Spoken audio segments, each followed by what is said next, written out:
Hi, so you see no friction at all, thanks to ceramic speed. I put on the ceramic speed chain today, the ultra fast chain.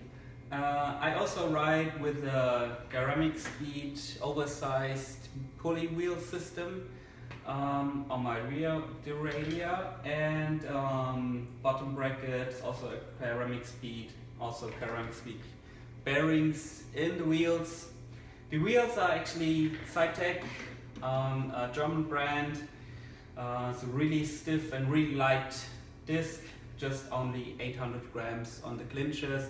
And in the front I'm riding 8000 CX63 wheel, also pretty light. And yeah, that's my race setup for the weekend. Thanks to my sponsors, and yeah, can't wait for the race. Ready to go. So yeah, watch out for the German.